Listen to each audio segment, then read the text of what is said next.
Good morning, my friends. Jerry Rosa here, and we're going to have another live shop talk. I believe this is number 29.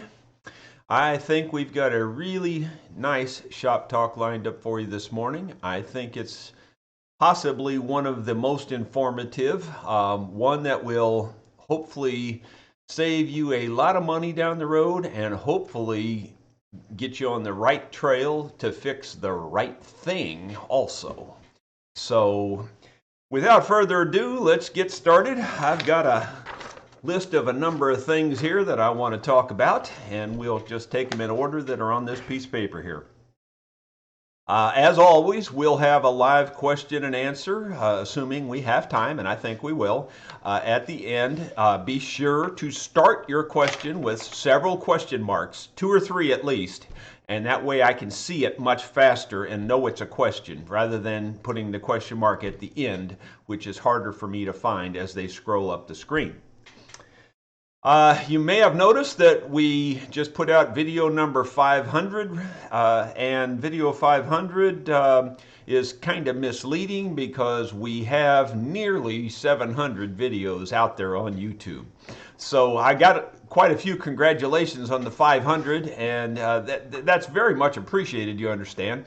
But on the other hand, it's not that big of an occasion to me because, you know, the reason we have so many videos out there and the number is only 500 is because we use the same number, and many of the videos have multiple parts. And so, you know, it doesn't add up the number that way. We use the same number over sometimes 10 or 12 times.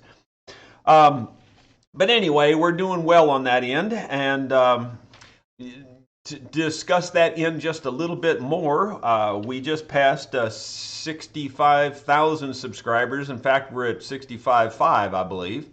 So we're on our way to the 100,000 mark, even though we still really technically haven't even made it 2/3 of the way yet.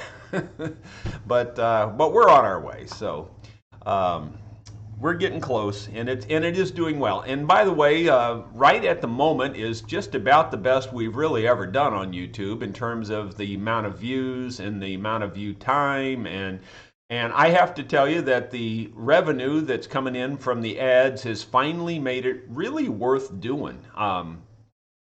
You know, I hope nobody takes this wrong. It's always been worth doing, okay?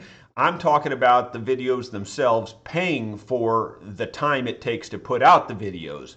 It is now worth doing that because they are now bringing in the revenue, you know, equal to the amount of time we're spending, because we spend hours and hours and hours. It's really hard to, you couldn't even believe it if you didn't see it, I don't think, how many hours we spend in video production.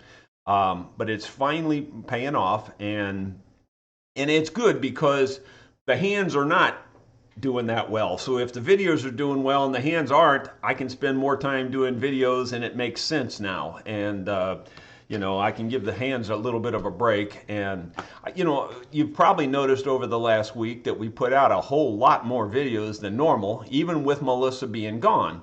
But that's because my buddy over there, Caleb, has jumped in and started producing a lot of the videos.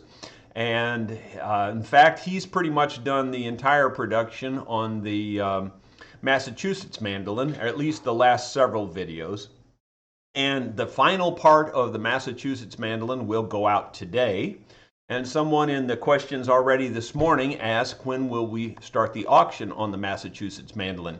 Well, I thought, you know, like I told you, this, I truly, honestly, some of you probably won't believe it, but the truth is that these videos coming out and the auction had nothing to do with each other. We had already started putting out the Massachusetts Mandolin videos, and then that customer contacted us, I guess because he saw the video. It's my assumption, I don't really know. But anyway, he contacted me and asked me if I would, you know, take the mandolin back and auction it off because his arthritis has gotten so bad he can't play it. So I agreed to do that. But it is just coincidental. We didn't do the videos because we're doing the auction. It just happened that way. But I thought, well, since we're doing that, we might as well wait until all the videos are out on it and then do the auction. So we'll try to start the auction next week. That will take me a little bit of time, by the way, to get all that together. I haven't done an auction in a year or two, so I have to remember how to do it and how to set it up, and you know, it's just not easy being me. But I'll get it figured out, and I'll get it out there and get it set up. So I would say, you know, maybe early next week, mid next week, we ought to be able to start that auction. I really, you know, I honestly can't say enough good things about it. That is a fine mandolin. I mean, it truly is. It's one of those where I wish I could just keep it. In fact, I almost felt like contacting the customer and said, would you care if I auction off the one I've been playing every day for the last 10 years and keep that one? Because it really is a nice mandolin. It truly is. I'm not just saying that. Okay. Let's make this official. Please write this down. For the foreseeable future, I am not going to be accepting any more instruments shipped in to the location here. It's just has to be that way. We're getting enough walk-in traffic again, and there's enough people coming to the rental retreat that it just doesn't make sense to keep piling on the work on top of everything else with the instruments being shipped in. And the shipping is always a hassle, and it's always a danger that something's going to get busted. And it's happened about 3 times over the last 6 or 7 years where we've, you know, destroyed an instrument or whatever. And some of those we were able to fix again, but then that's just money out of my pocket because I'm fixing them for free whenever that happens. And, you know, it's not even my fault. But so the bottom line is, for the foreseeable future, I'm not saying it's going to be that way forever, but for the foreseeable future, we are not accepting instruments shipped in at all. If you don't bring them here, then they just don't get here. So there's 2 options. One option is that you can bring them here and just drop it off, and it will go on the shelf, and we will get to it when in order of rotation, you know, and sometimes that's a few weeks. Sometimes it's a few days, sometimes it's a few months. It just really depends on what's in front of it when you bring it in here. The other option is immediate service, and that is where you book your stay at the rental retreat, and I will fix your instrument while you wait. Now, obviously, there are some things that can't work with, and that is if you have a full-on restoration and we have to take the whole instrument apart and refinish it and everything, well, obviously that's not a good option. You'd have to do option 1 in that case. Option 1 is $100 an hour, option 2 is $125 an hour, and the rental retreat is $85 a night. If you decide you want to do the rental retreat option, then the best thing to do is go onto my website and fill out the paperwork there, and that'll get the ball rolling. If you decide you want to drop it off here, either just email us or call us or something so that we'll know to be here when you're coming by. Okay. That's all of that, and that, I hope, makes it official. I've already mentioned that the video production has started to pay for itself finally, and therefore we will be trying to keep up with the video production. It's a little difficult to do.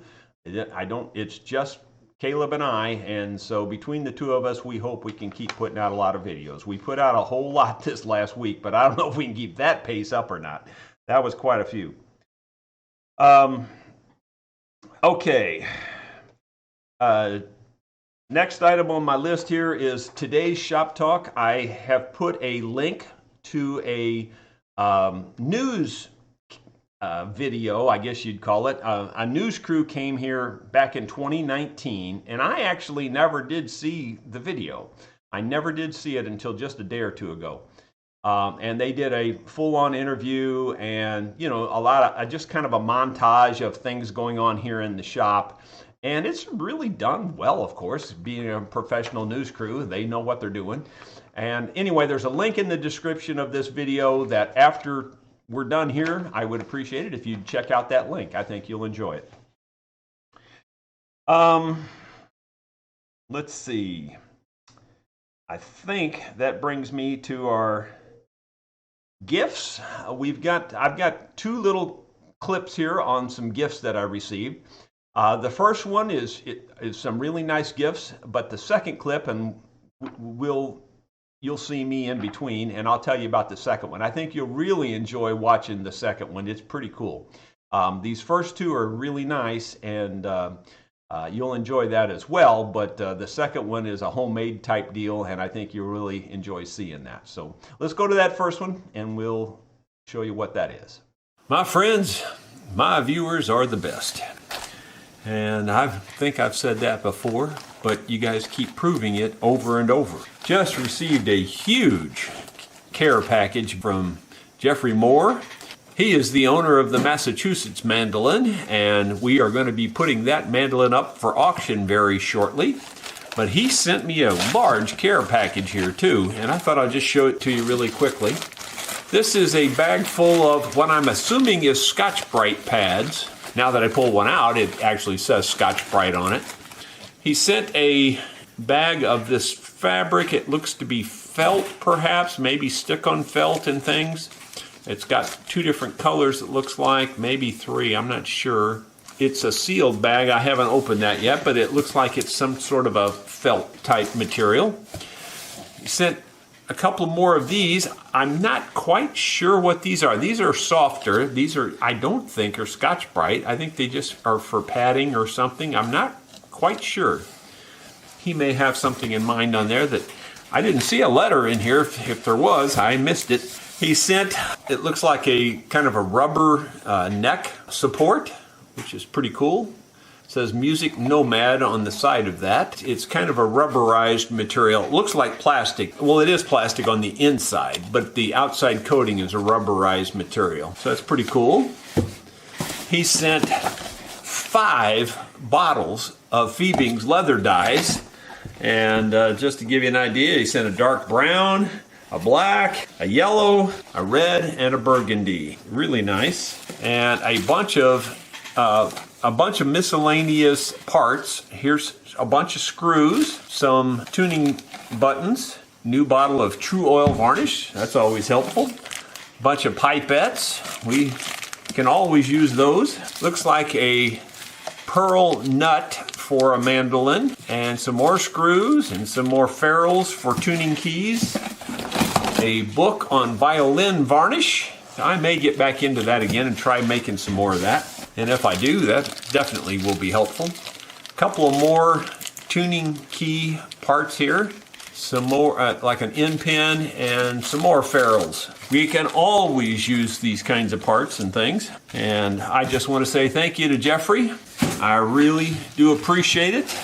It wasn't necessary, but very much appreciated. Thank you, Jeff. Received yet another care package. This one is from John Regalbuto, and he sent a giant rubber band. It's 1/4 inch by 32 feet long.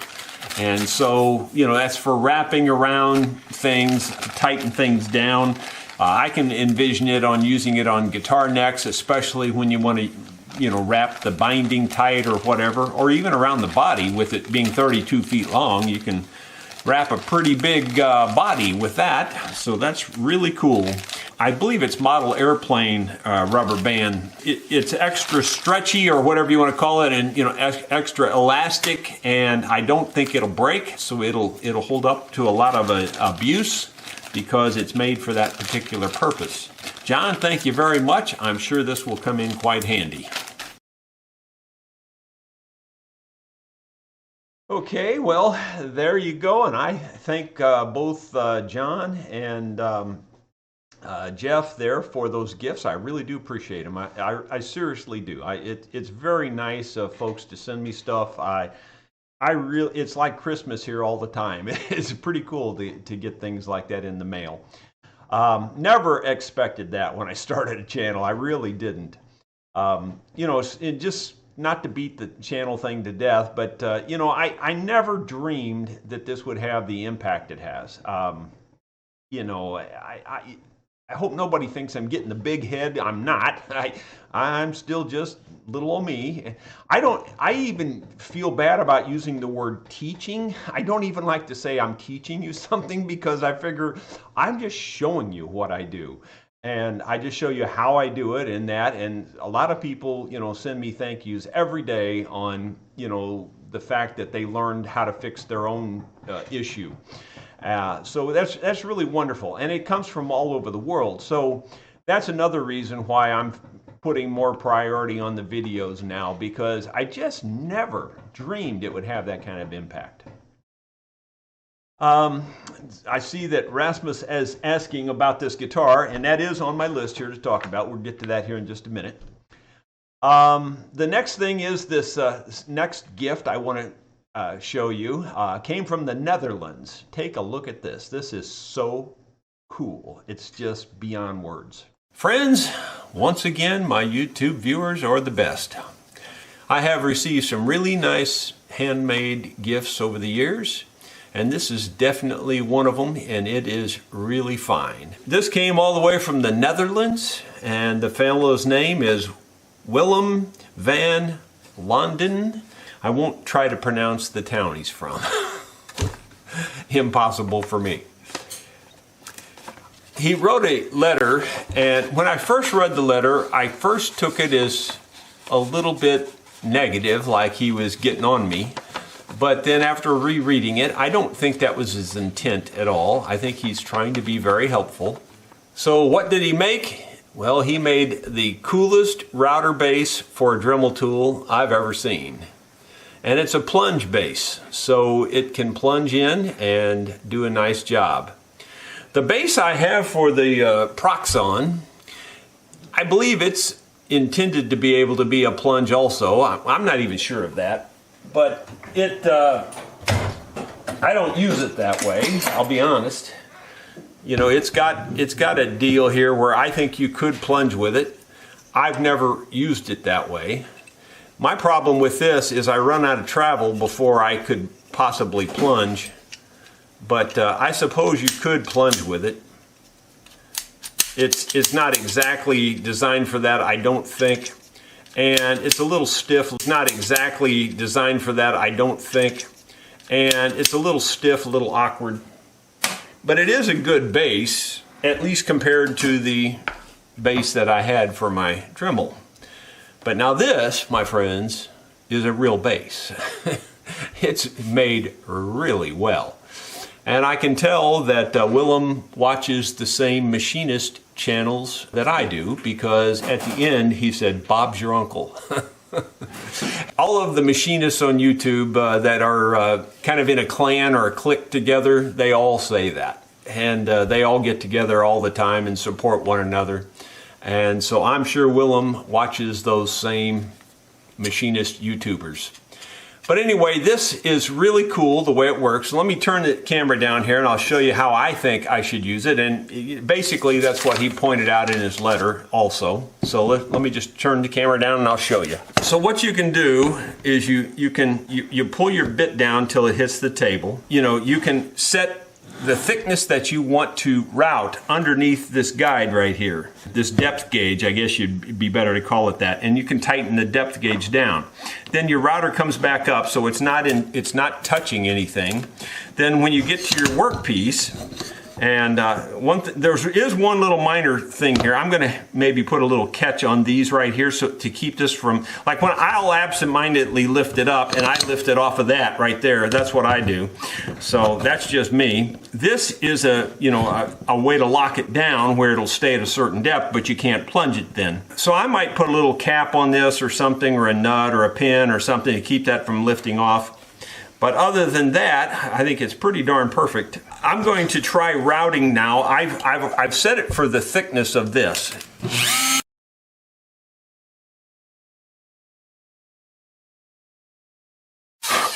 Well, I was very awkward using that, I'll be honest, because I've never used it before.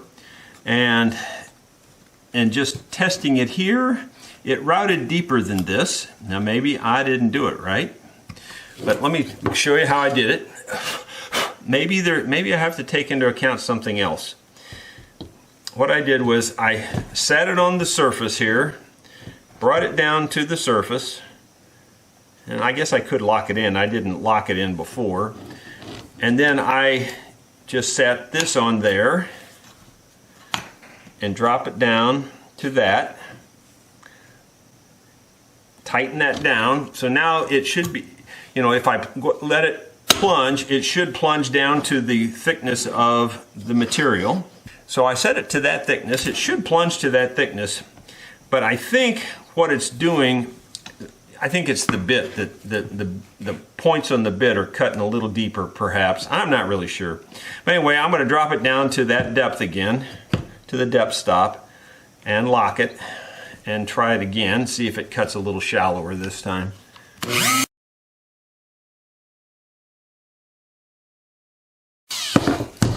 It did cut a little bit shallower, and I would say it's pretty close to the right depth.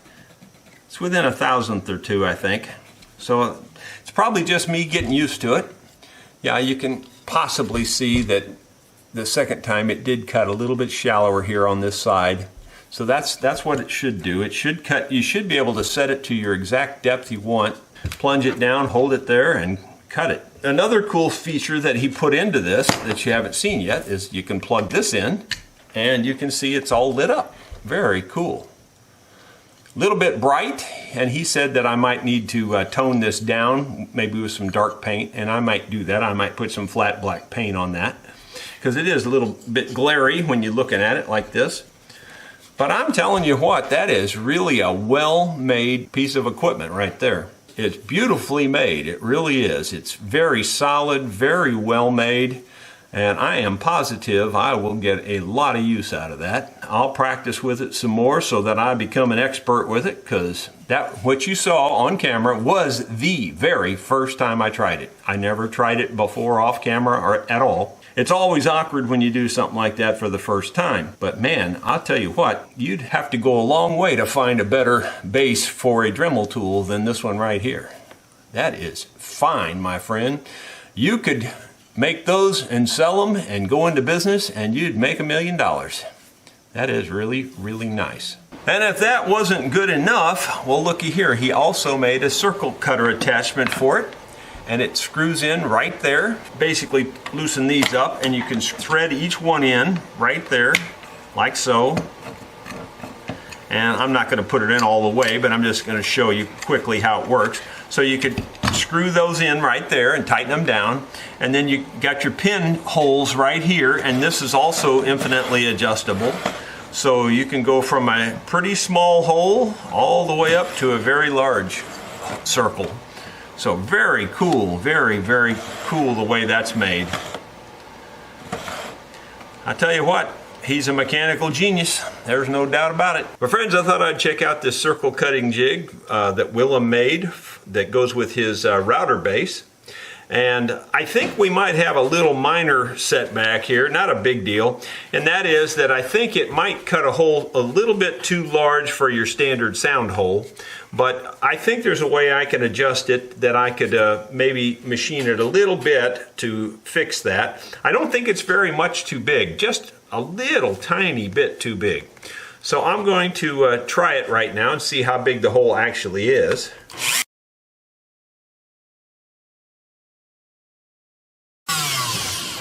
Well, as I told you, it's very well made and it works just great. It might just be okay. It's just right on the edge. You know, it's probably okay there. As long as you set it for the absolute minimum cut, it cuts it just a hair bigger than 4 inches. So that's probably okay because a 4-inch sound hole is about standard. But if I needed to modify it, I could always take off a few thousandths here on the, either on the base itself or on the slider here, and I would prefer to take it on the slider, and I think I could do that, no problem. Closest pivot hole here on either side, you know, it's just held back a little bit by this wall, and if I cut a little bit off this wall, just a little bit, you know, maybe 20 thousandths or 30 thousandths, it would bring it down to the 4 inches. Because it's not very much bigger, it's just a tiny amount. In fact, it's possible that you could just use that. It's about a 1/16 of an inch bigger. So that's not bad at all. Very cool. I love the base, I love the attachment.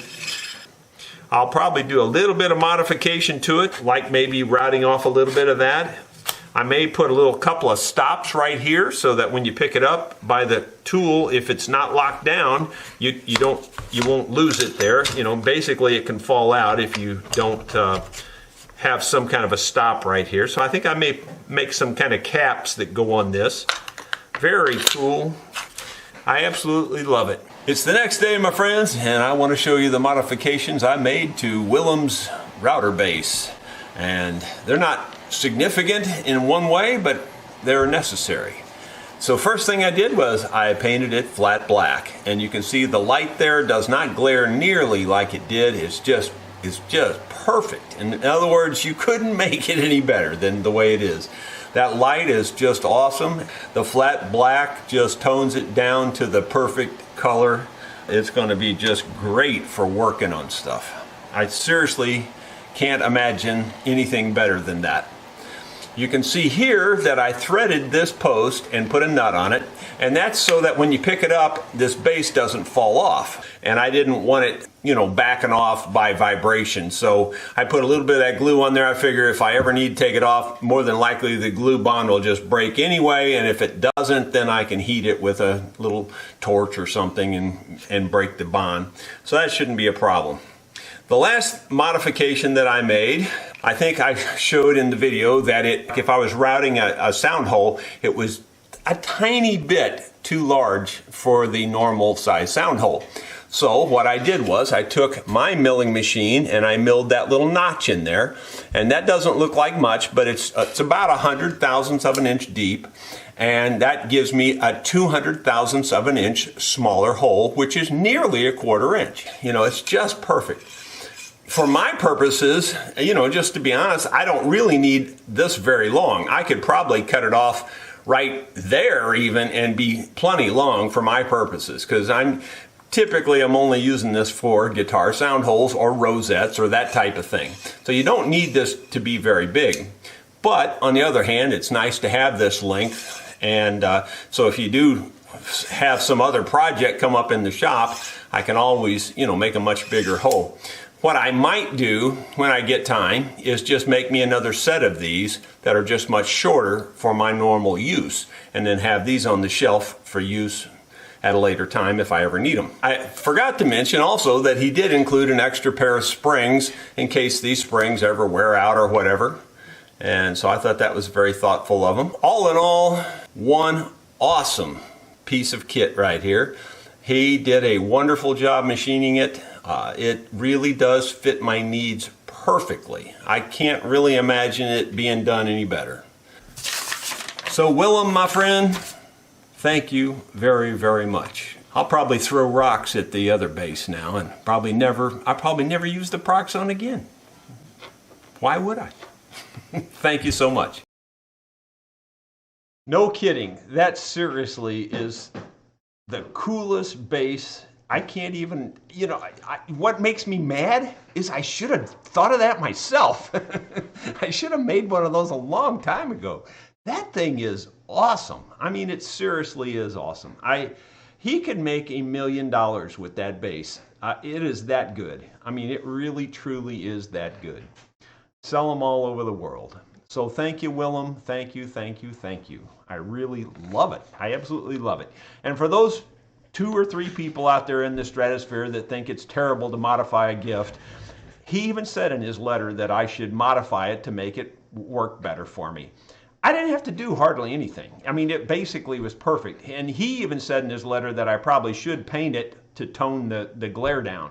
And so that was his suggestion, actually, because I might not have even have thought of that if he hadn't suggested it. So it was just perfect. Oh, I mean, it's just perfect. I absolutely love it. You've probably never seen me get that excited about something, but it's something I use all the time, and so it's just couldn't have been a better gift. Thank you so much, Willem. I appreciate it. Okay, we're about ready to get started on the rant here, which is about the neck resets, and I really do think you're going to get something out of this. You know, what sparked this, if you want to know, was the comment in the last Shop Talk. Somebody said, "Why are you so opposed to neck resets?" Well, I don't think I've ever said I was opposed to it. But here goes. Take a look at this. Well, my friends, it's time to have a discussion about neck resets. The last shop talk made me think of this, and it was the comment that someone made. And the comment was something roughly approximately like this. Why are you so against neck resets? Have I ever said I was against neck resets? What I'm against is doing anything incorrectly. Doing it the wrong way, fixing something that don't need to be fixed, or fixing the wrong thing. That's what I'm against. And I'm against it all the way, with full force. I'm against that. So I'm not against neck resets. Every once in a while, they're necessary, every once in a while. But let's put on our common sense hat for just a minute.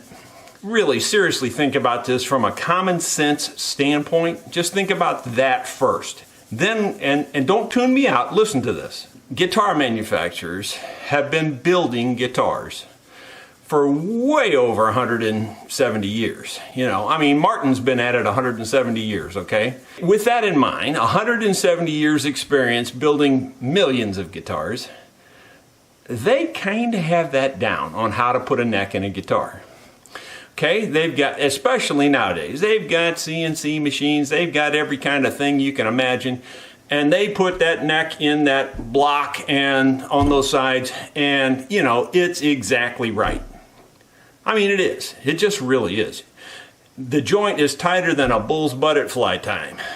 You couldn't do a better job. You couldn't do a better job by hand. Now, I fit mine by hand, as you've seen. Why do I do it that way? This is the only way I got to do it,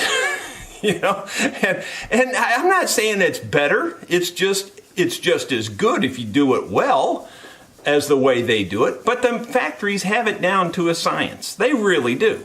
The common sense part of that is they've put it in there, they've glued it, they've done it. Who could do it better?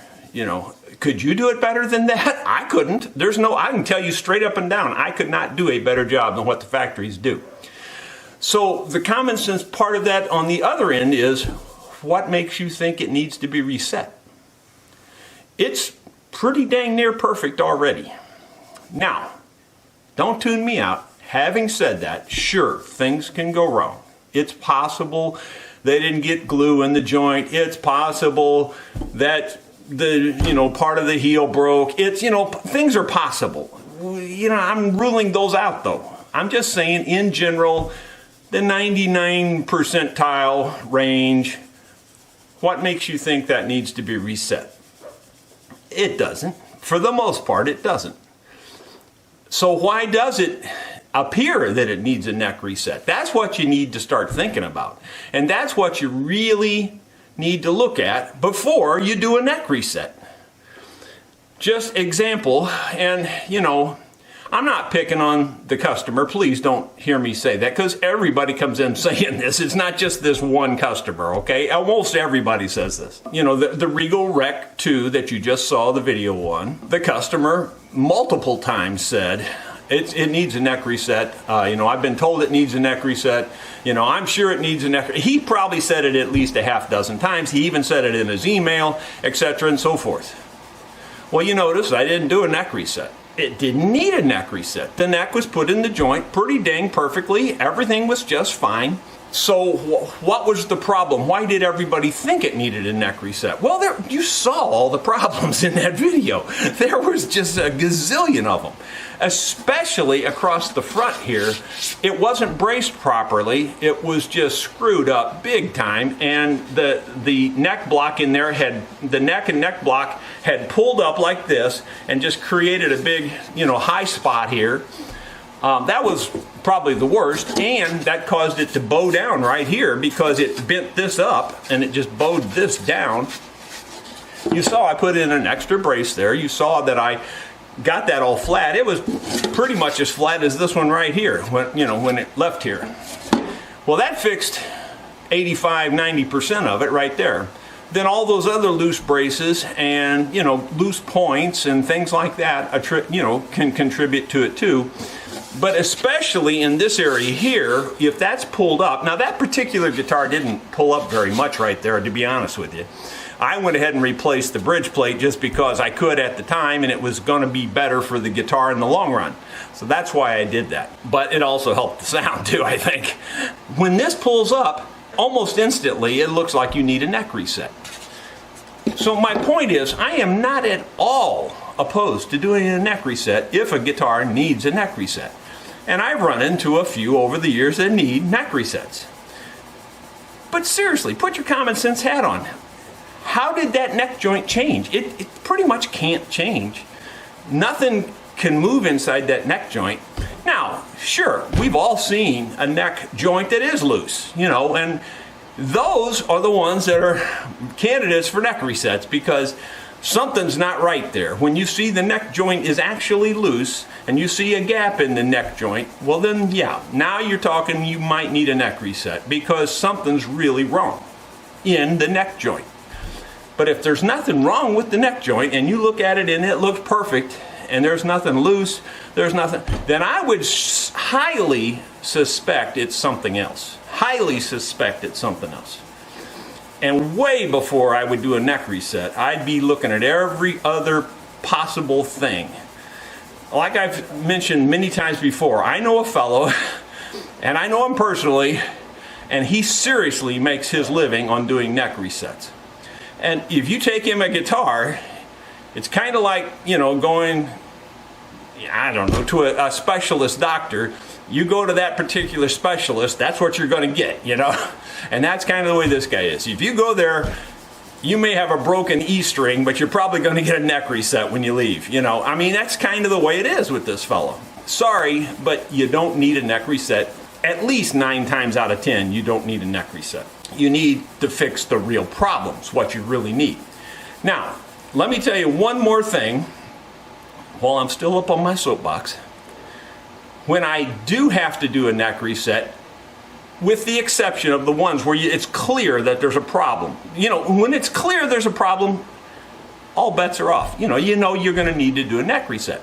When it's clear, when the joint is loose, when the neck is flopping, that kind of thing, you need a neck reset. But other than that, the only other time I often have to do either a neck reset or fix a different problem is when somebody's had the back off the instrument.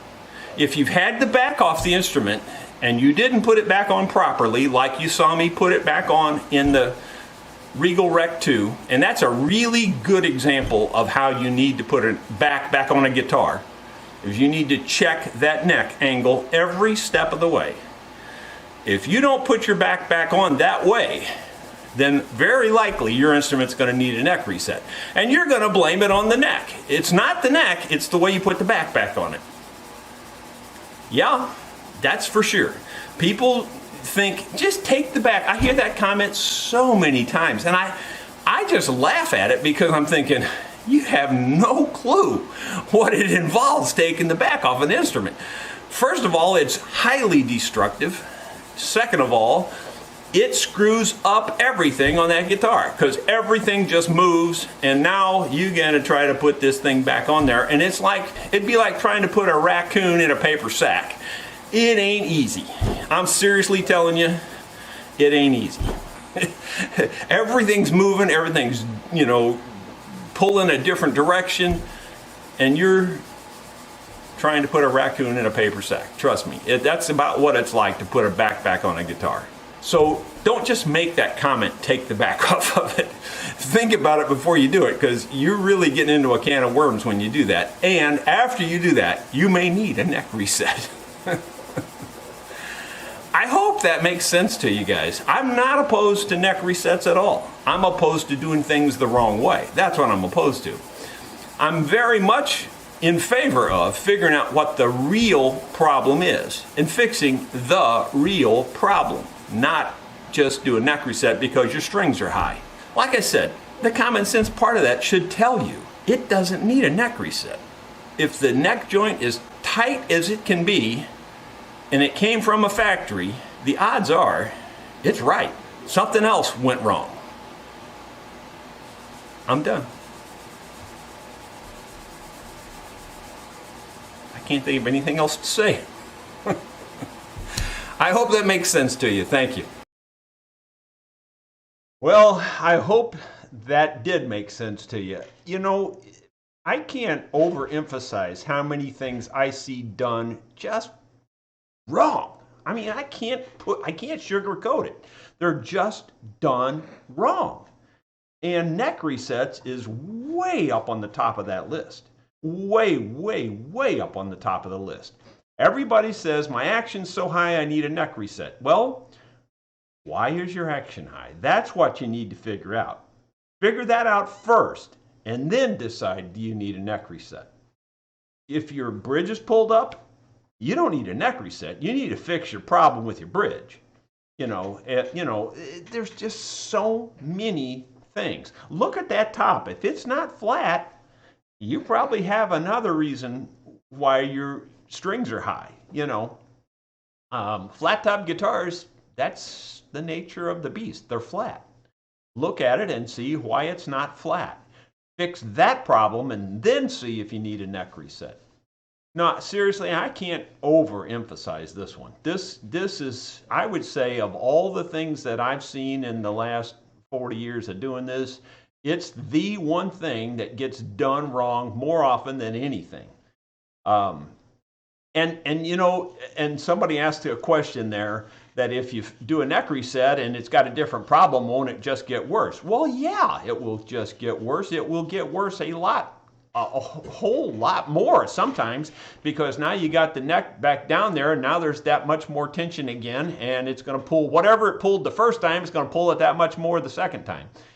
So, it definitely gets worse. I've heard of guitars, mini guitars. Oh, this is my second neck reset. This is my third neck reset. Well, that ought to tell you there's something wrong right there. Don't get me wrong. Guitars need neck resets. I know that. You know that. Everybody knows that. But you need them when you need them. And when you need them there's really, like I said, 3 cases. One of them is it just wasn't done right the first time.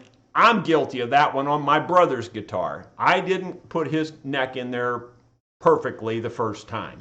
I had to take his neck back out of his guitar, my brother's guitar I built him, and I had to reset it because I didn't set it right the first time. And that's just the truth of it. Bottom line, that's the way it is.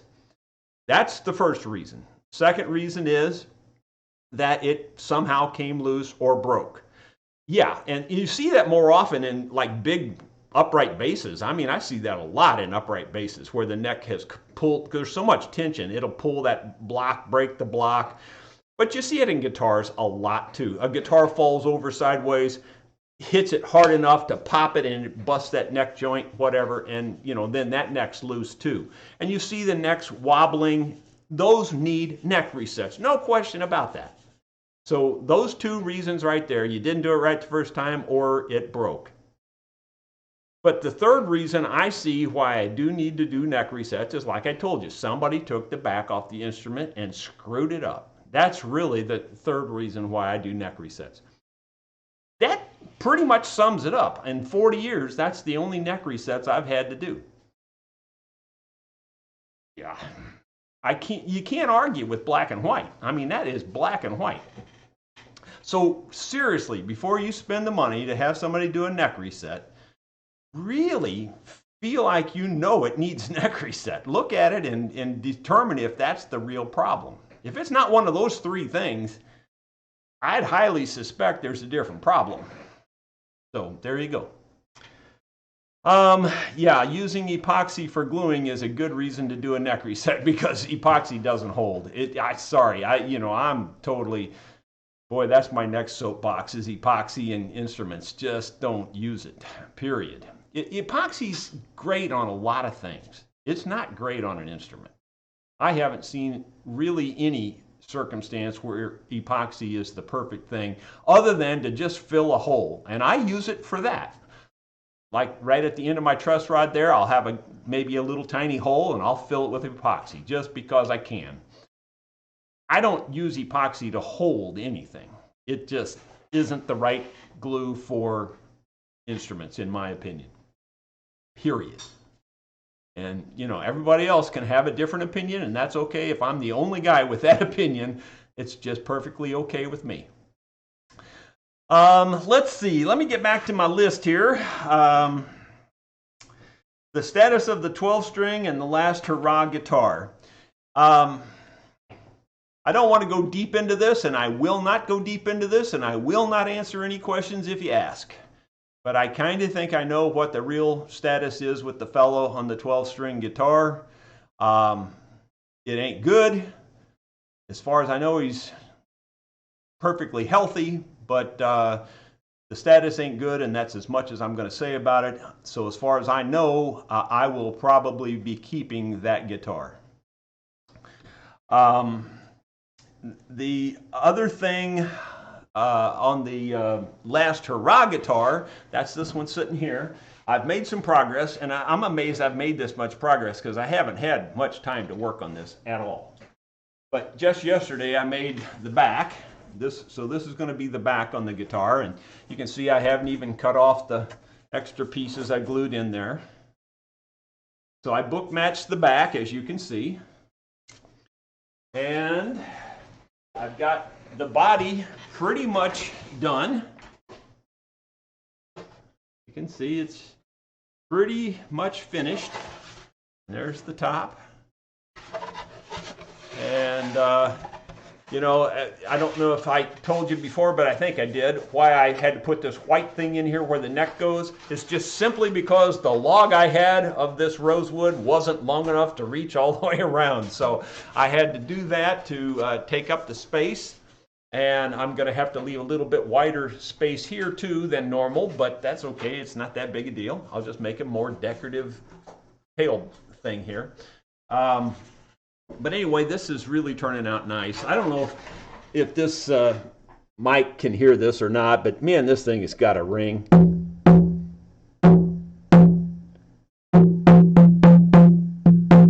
It really rings good. I can hear it that long. Yeah, it's something. So I'm real happy with it. It's going to be a nice guitar. Here's the status of the neck on it. It's no different than it was when I built it for the 12-string, even though it's a 6-string. This is that neck I made by accident for the 12-string. I forgot that the 12-string was a 12-string. So rather than throw it away, of course, I just said, well, I'll use that on my next guitar. So this is sitting, waiting to go on this guitar. That's the status of the Last Hurrah guitar, and that's what that is there. Let's see. I've already talked about several other things. I think I've covered everything on here. So you can start your questions if you want. Be sure to put question marks in front of your question. We've got about 12 minutes or so that we can answer questions in.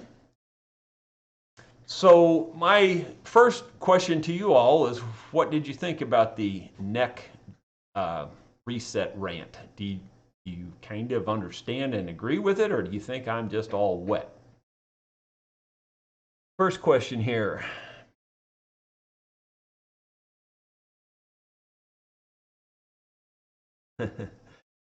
I don't know if you're just being funny, Jeff, or what. No, I don't work on electric guitars, Jeff, so I can't really do a tutorial on all that stuff. Although I know how to do it, and I'm sure I could get it done, that's not my forte. So I'm going to have to pass on that one.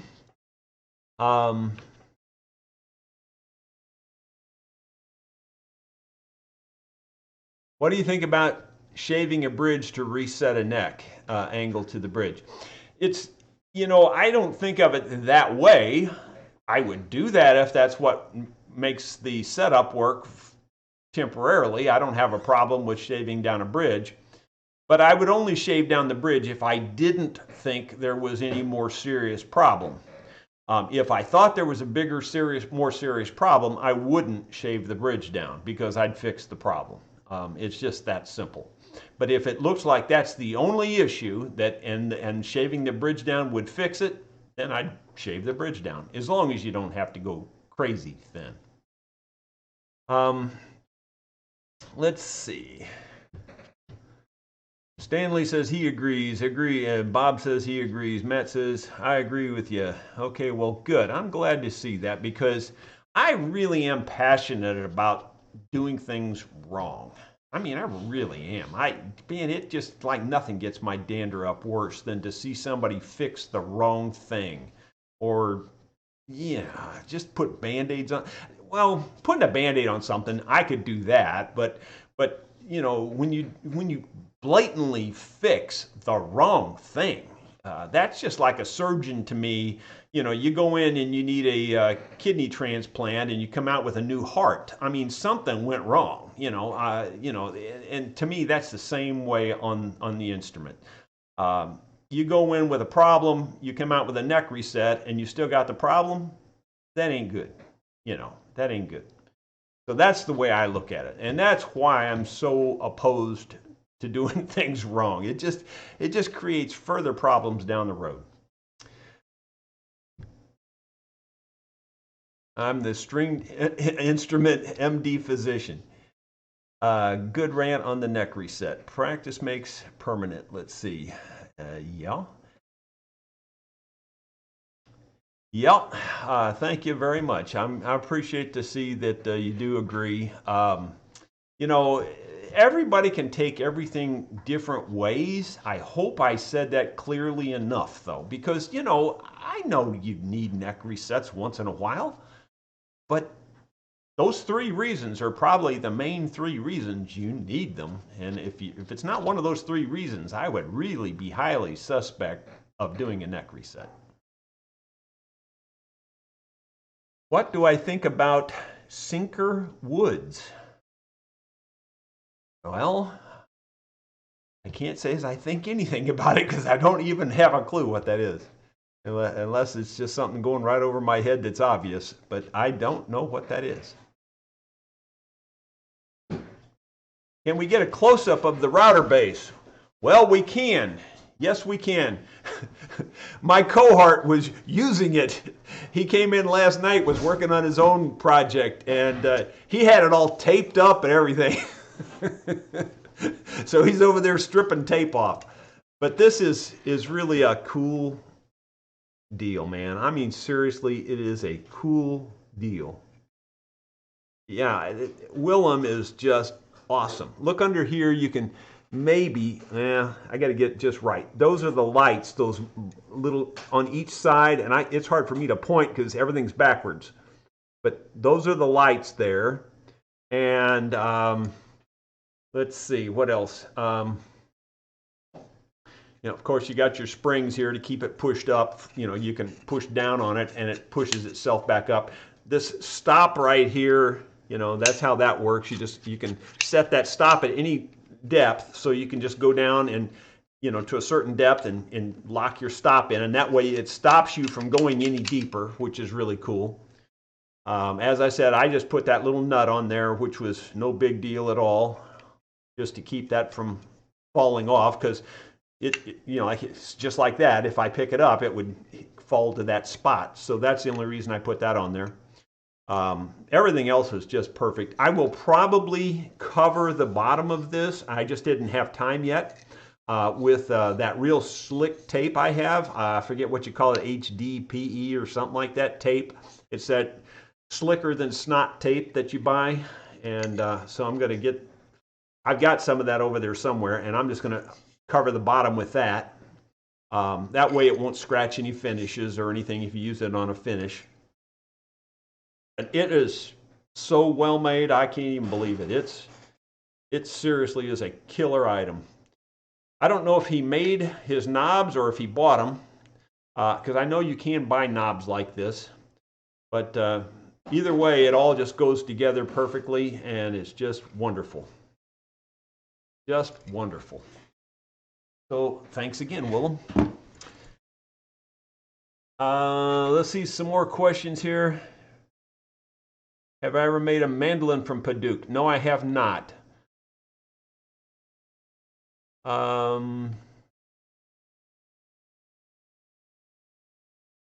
Looking for more question. Does the finish you choose for an instrument have any effect on its sound? Absolutely, 100% for sure. Yeah, that's why I really don't play around with that too much. I use two finishes primarily.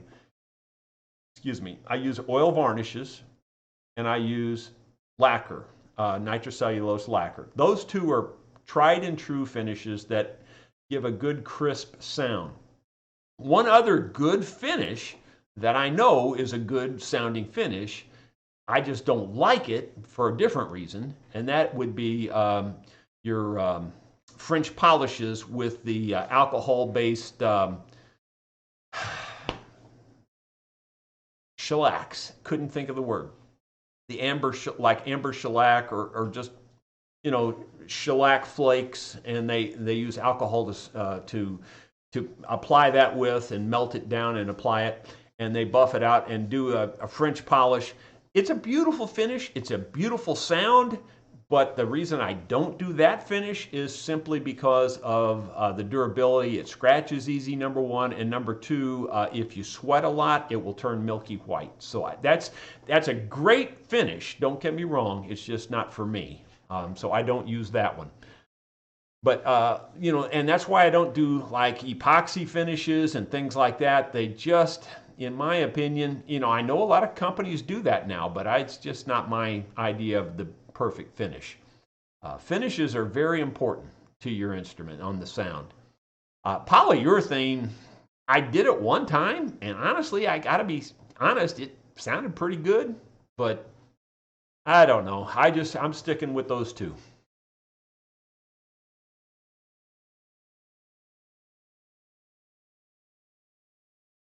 Reading the comments and questions here, looking for another question. I have a mahogany top 12 string. The top is starting to bulge up. I sanded the saddle as low as I dare. Is sanding down the bridge the next best option for lowering the action? Well, yeah, you can do that, Larry, and that won't hurt anything. Take the saddle down as low as you can, or sand down the bridge a little bit. But before I would sand the bridge down, I'd really look inside it really good with some mirrors or some, with a bore scope or whatever you can come up with. And I would really try to know that you don't have a more serious problem. 12 strings obviously are notorious for pulling up the tops on an instrument because there's 12 strings. I would definitely go to the lightest set of strings that you can use on that guitar, that you can get away with, that will work for you. But the lighter the strings, the better. And if you need to sand it a little bit, it probably won't hurt anything, but I wouldn't go crazy sanding it down. To me, if you have to go quote unquote crazy sanding it down, like in other words, you got to take 1/8 of an inch off of it or something, yeah, probably got a different problem, and you probably ought to fix the other problem. If you just need to take it down a little bit, 20 thousandths, 30 thousandths, something like that, that's probably not a big deal. But the thing you have to realize when you take, especially on a 12 string, and let me back up and say this and make sure you hear this. The thing you have to realize on a 12 string, as soon as you take that bridge down, you've weakened that bridge a lot, and you got 12 strings pulling up on it. So you might want to rethink it on the 12 string more than even on the 6 string. I don't work on that many 12 strings, but that's definitely a consideration. It's just to realize that you're going to weaken one of your strongest points right in that area if you do thin it down. So think about that.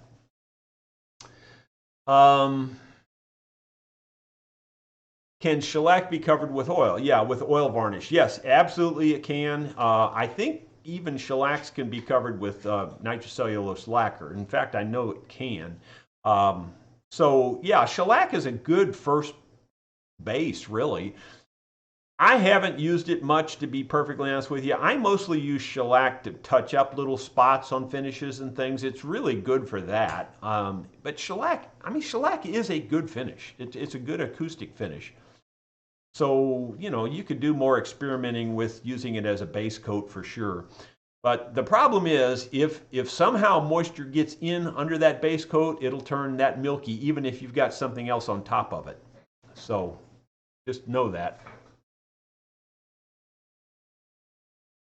Sawdust live music. I think the bridge doctor is a tone murderer. What is your opinion? Sawdust, I totally 100% agree with you. Yeah, it's not my thing. One of those high-end companies, and I can't remember which one. I had one of their instruments in here, and it had that in there, and I talked it down, and they just went ballistic, and just didn't like me at all, and just thought I was a hack, etc., and so forth. Well, I put bridge doctors in 2 or 3 times, and each of those 2 or 3 times I regretted it. And they just don't sound good. And that's just my opinion. I can hear a difference instantly. As soon as you put it in there, it just stops the vibration in the top. I mean, it can't do anything else. Don't get me wrong. It does its job in terms of pulling the bulge out. It does that. No question about it. It's a perfect solution to pull the bulge out of the top, but that's as good as it is. If you had a cheap guitar and you just wanted it for a child or something to learn on, and you needed a bridge doctor to get the action down, do it. But if you got an expensive guitar and you really want it to sound good, don't do the bridge doctor. That's my opinion, and I'm sticking to it. Sorry, bridge doctor. Sorry to tell you that, but that's the way I feel.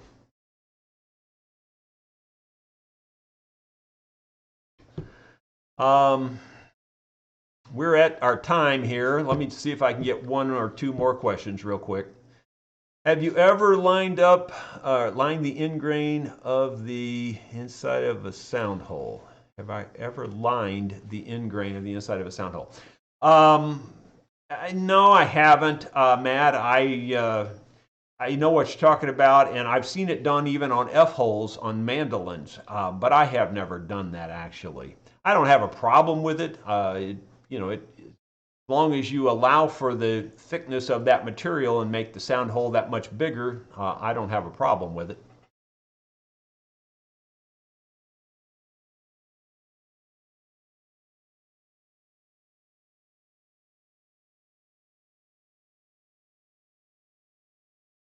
I'm not too familiar with the question about the fretboard and the rosewood and the maple.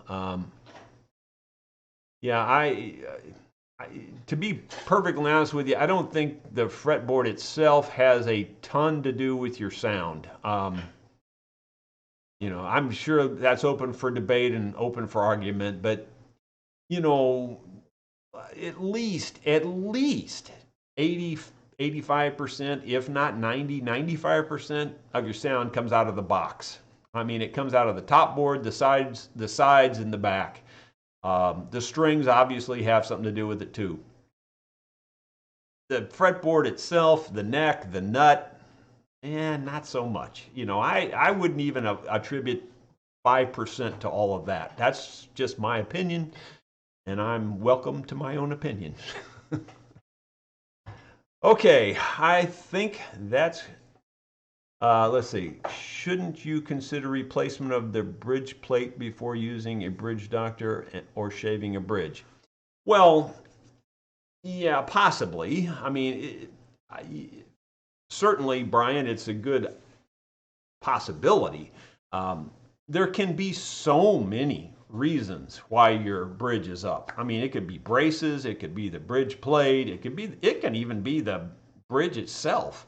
I mean, if the bridge is some piece of junk wood stuck on there, it can, flex and just have all kinds of problems. I mean, could be a myriad of reasons why your bridge is pulling up like that. So just know that and try to find what the real reason is. That's the thing. It's kind of like, don't just do something because you have a problem. Try to figure out what the real problem is and fix the real problem. Same thing was with the neck reset rant there. I'm going to call that good, guys. It's 9:04. Watch for the, in just a little while, probably 30 minutes, maybe less, you'll see the last version of the Massachusetts mandolin go live. So you'll all be first in line to watch that. I'll be releasing it here in just a few minutes, and I hope you will watch it. I think it's a good one. It's got some real high points and a couple of really low points, actually, I have to admit. But it turns out high in the end, and I recovered. Unfortunately, I had a real bad mistake. So that ought to make you want to watch it. I hope you do. Thank you all so much for tuning in. We didn't even hit 200 this morning, but we're right presently at 169. So thank you very much. Y'all have a great day.